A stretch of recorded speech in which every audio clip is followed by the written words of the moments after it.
shadow in Jungian Yeah. terms of the psyche. And it's really fascinating. And one of the books that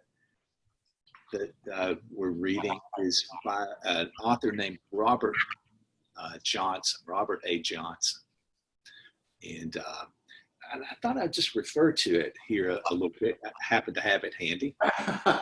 And, he talks about the shadow as this part of ourselves that we don't really want to recognize, I guess is one way to think of it, for better or worse. Like the part that maybe either your family or your community or your tribe or your nation doesn't really sanction or approve of. Whatever could be feelings, emotions could be shadow parts of ourselves. It could be anything, but it could be things that he calls the golden parts of your shadow, which are things that you kind of quote unquote good things that you don't want to recognize yet either or acknowledge as part of yourself. So he talks about it in terms of development as like when you put someone on a pedestal or you're hero worshiping kind of process. It's like when you're developing, he says that think of that as the part of yourself that you can't recognize as coming into existence yet. You project it out in front of you onto someone else so that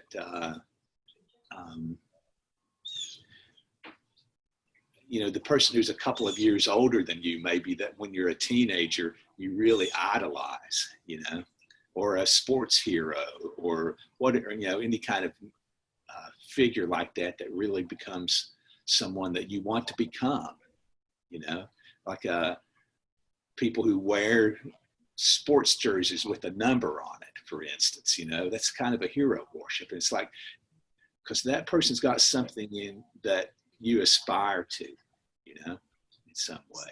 So that's a kind of shadow work, a golden shadow. And he talks about the power that's and the energy that's kind of bound up in the shadow if you can tap into it and integrate it into yourself instead of putting it out there in the world on somebody else. If you can tap into it and realize that that's really part of yourself,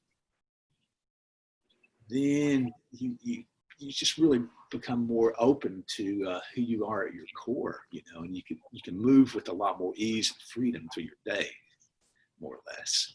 So he gives this example of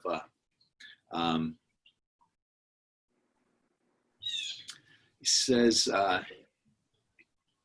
talks about one time when he was about to give a lecture and he was telling someone that he was feeling really fatigued and low energy.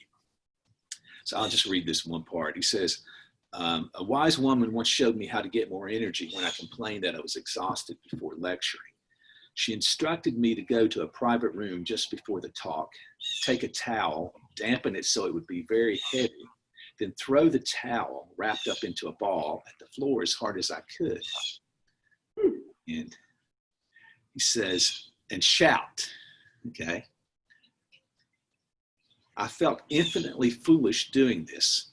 I just muted everybody so that we'll get a clear audio on it. He said, I felt infinitely foolish doing this, for it is not my style. But when I walked out to the lecture platform after such an exercise, there was fire in my eyes. I had energy and stamina and voice. I did a courteous, well-structured lecture. The shadow backed me, but did not overwhelm me. And this is what I thought was interesting. If you can touch your shadow within form, meaning you're doing something with it, it's embodied, and do something out of your ordinary pattern, a great deal of energy will flow from it. So do something out of your ordinary pattern. I thought that was what really intrigued me about maybe what we're doing in some of these practices. Back when I was having us early on, move in a lot of different ways that you might not normally do. And for, that could be anything for anybody, but sometimes just moving your head around, it can be as simple as that, these yoga poses that we do, maybe that's why, especially when you first start practicing yoga, it's these new patterns that you're trying to move in and shapes that you're trying to create in your body. And in some way, maybe that's why it opens up other things emotionally for you. You're tapping, if you can move in a new way that's outside of your patterns, it kind of starts to reconfigure your consciousness in a sense, because it's tapping into these latent, hidden kinds of energies, right? It brings it up, and suddenly you start to see the world in a different way, and you relate to others in a different way. So maybe it's part of that process of tapping into these shadow aspects of ourselves that have been lying hidden for years, because just the simple way we move, and the simple way we move is so conditioned by our environment, the structures we live within, the chairs we sit on, the houses we live within, the cars we drive, the concrete sidewalks and things like that, So getting out of your pattern, just like Kim was saying with maybe do a class out on the beach somewhere. Well, that would be out of our pattern, so it's going to make us move in a different way. Speaking of, these cultural elements, I was, yesterday, Penny was showing me this video she had. A co-worker of hers grew up on a reservation in Canada. And she had showed Penny this video of a powwow, her tribe's powwow.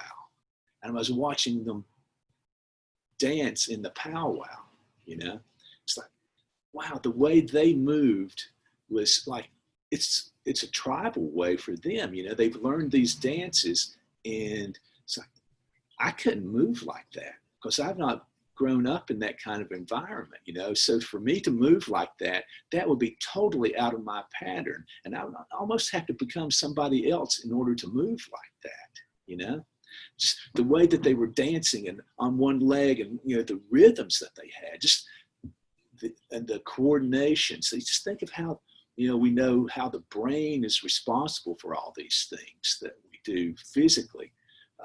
Coordination-wise, balance-wise, strength-wise, mobility-wise. So how do you put yourself into these environments that are going to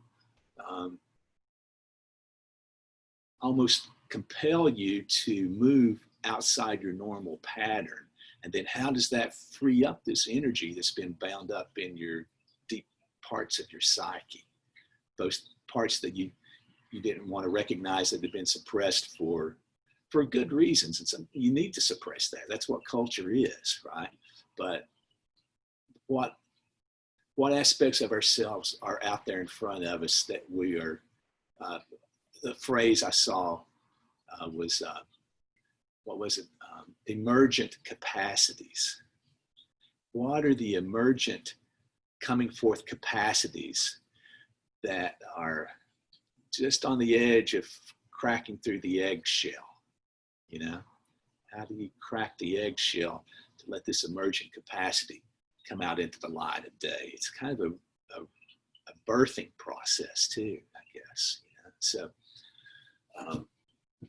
this week we will crack the eggs. Hopefully you're not. That does, well, I'm not going there, but lengthen up through the spine.